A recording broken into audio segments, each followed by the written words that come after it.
یو څو مثالونه و بیان کو چې پیغمبر صلی الله علیه وسلم په څه طریقه د الله په مخلوقاتو کې او د الله په کتاب کې د الله په خبرو کې سوچ او فکر کو چې موږ هم په ځان کې دا صفت راولو. او په دې باندې زما یو بیان شتي ورک شوی عبادت هغه دا دی د الله په مخلوقاتو کې سوچ او فکر کول چې د الله عظمت په زړه کې ډیر شي او د الله په کتاب کې سوچ او فکر کول چې الله ته سړی نږدې شي او ایمان ډیر شي. دا عبادت تقریبا ورک شوی دی زموږ نه یا زموږ د معاشرې نه. وردا خبره یاده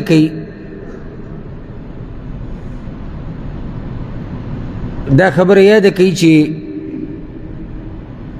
کوم زړه چې الله د نور نه ډک کړی او کوم زړه چې آبادي په تقوا او په ایمان سره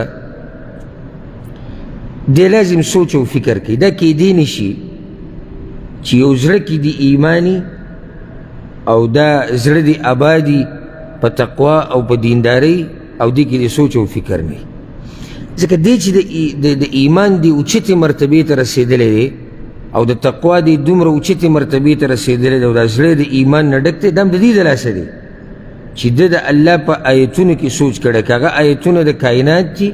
او که هغه آیتونه د قرآن کریم دي، پای کې سوچ کړی ځکه دغه مرتبې ته رسېدلی. دا زه د عام مسلمان خبره کوم. نو بیا هم څه خیال دی که موږ د دې پیغمبر صلی الله علیه وسلم د زړه په باره کې خبره کوو او د هغه د شخصیت په باره کې، نو هغه به څه ناشنا سوچ او فکر کوو. امام ابن القیم رحمه الله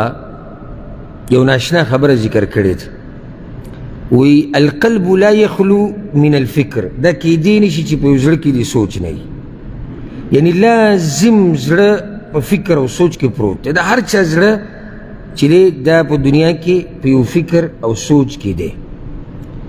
اوس دا سوچ او فکر جدا دی، اما فی واجب آخرته و مصالحها، یا دا زړه د آخرت په باره کې او د آخرت د مصلحت د آخرت انجام په باره کې په سوچ او فکر کې وي، و اما فی مصالح دنیا، او یا به د دنیا په یو مصلحت کې سوچ کوي، و معاشه د رزق په باره کې به سوچ او فکر کوي، او یا به په وسوسو کې پروتي د دروغو ارمانونه او منګړت خبرې پالتو خبرو کې به پروتي. دوه خبرې دي، یا خو فایدهمند سوچ دی یا سی پالتو دی. فایدهمند سوچ کم یو دی؟ د آخرت دپاره او د دنیا دپاره، د دنیا مصلحت دپاره. دا فایدهمند سوچ دی. یعنی دا زړه ستا ده،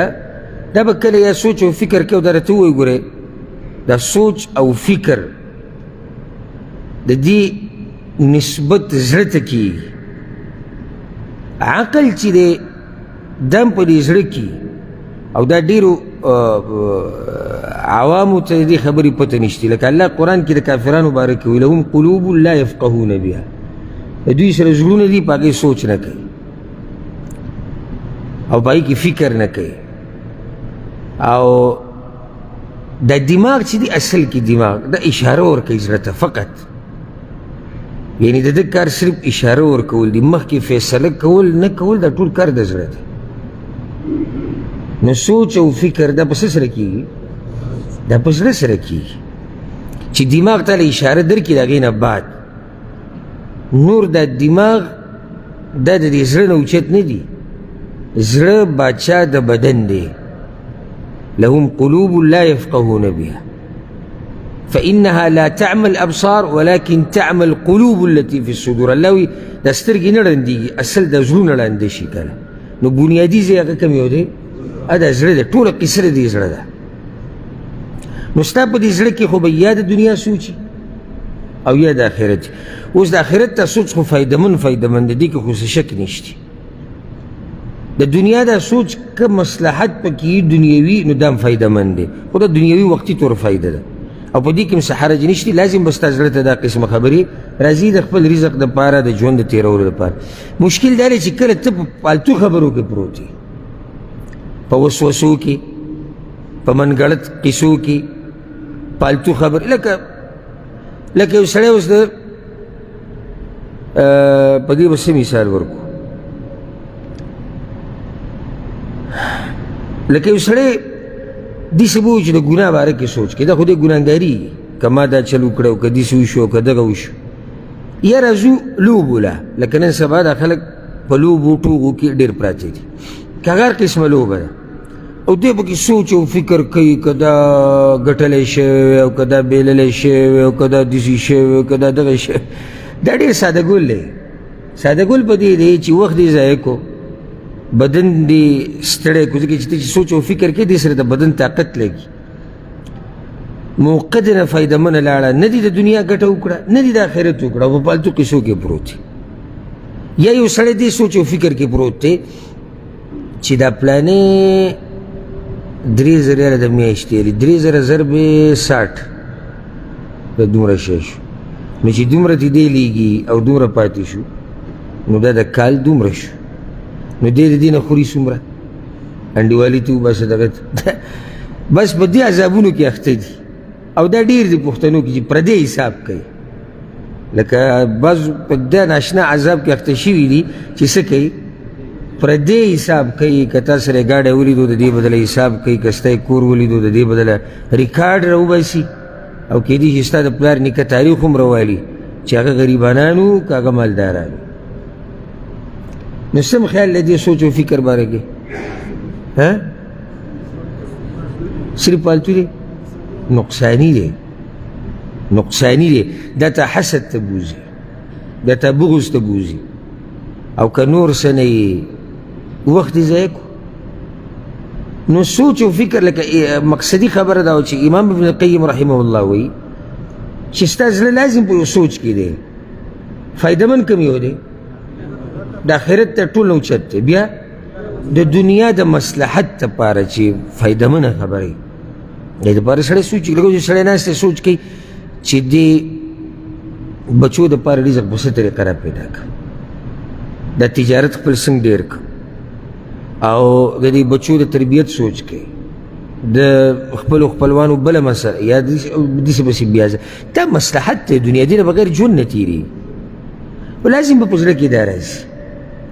موږ دلته خبره د سوچ او فکر هغه به کوو کوم چې د شریعت سره تعلق ساتي او د دین سره رب العالمین قرآن کې ځای په ځای موږ ته د تفکر امر کړی چې سوچ وکړئ او فکر وکړئ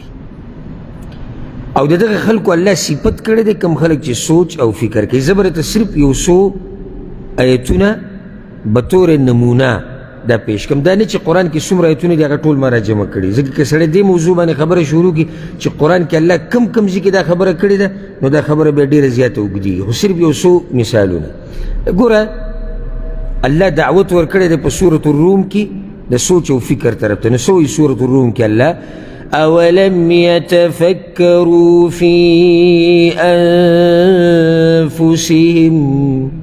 آیا دا خلق سوچ نه کوي د خپل ځان سره او د خپل ځان په باره کې دې کې دعوت دی د سوچ او فکر طرف ته چې سوچ وکړه او فکر وکړه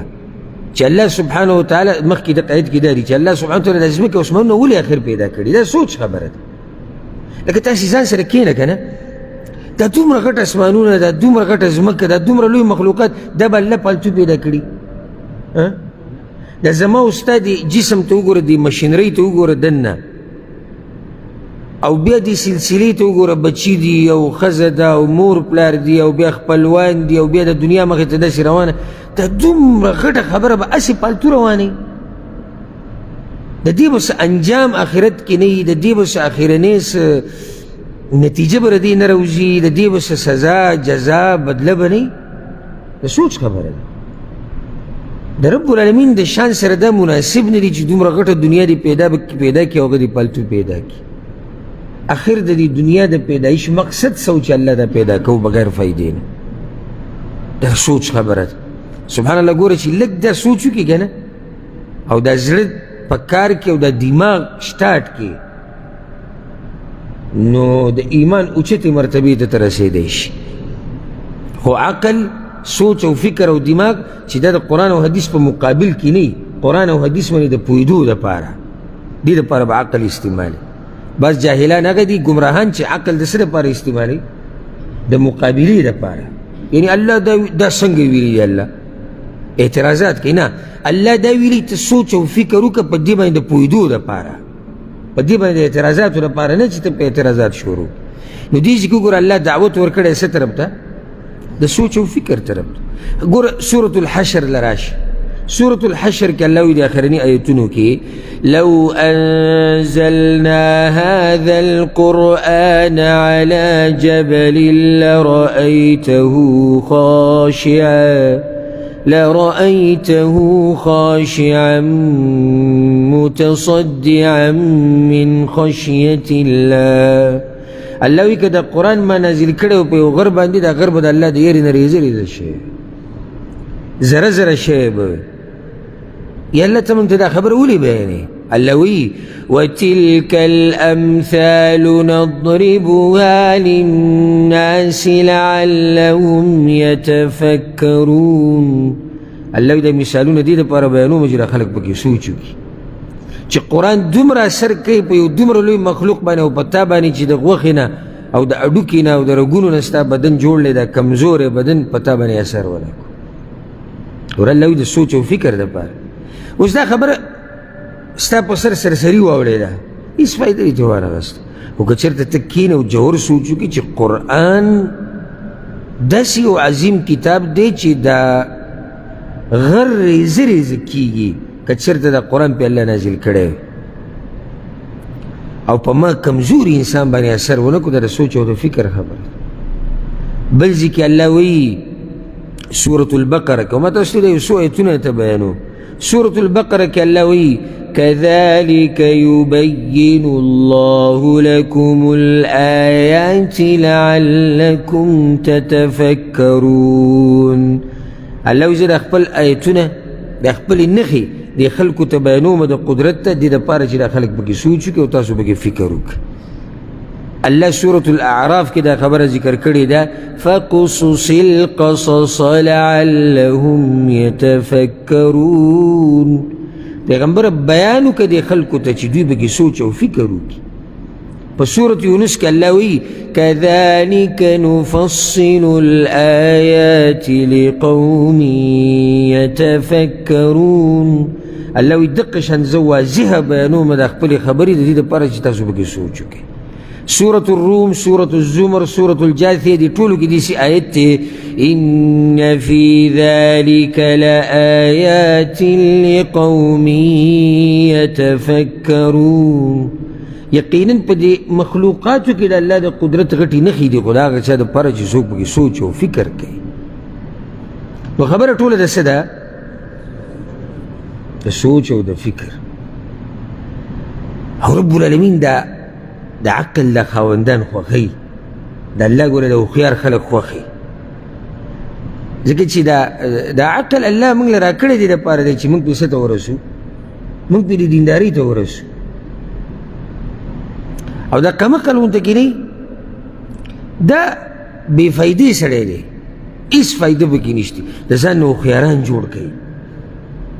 هرې خبرې ته سوچ کوئ فکر کوئ او بیا خصوصا د دین خبره چې کله ته یو عالم بیان وکړي د بیان کې سوچ او فکر که په سر دې داسې اوري نو خفه کېږه مه خو ته په هغه هوښیارانو کې نه یې د الله آیت اوري سوچ او فکر ورسره وکړه د آیت سره ژوند تېر کړه ګورې اخر دا خبره الله وکړه په دې خبره کې څه فایده ده حدیث د پیغمبر صلی الله علیه وسلم در ورسېدو په هغې کې سوچ او فکر کوه بیا راشه د مؤمن شان څه دی او په دې به د زه ورځ بیان وکړم انشاءالله هغه دغه را روان دي هغه صفات زه بیانوم د مؤمنانو خویونه قرآن او حدیث کې د مؤمن یو اوچت صفت دا دی چې دی هوښیار قمقل نه وي مؤمن هوښیار وي په دنیوي کارونو کې هم هوښیارتوب کې په دیني کارونو کې هم هوښیارتوب کې قمقل سړی دا هغه اوچت خوی والا اوچت صفت والا نه دی ځکه د ځان نه څه جوړ کوي هوښیاران د ځان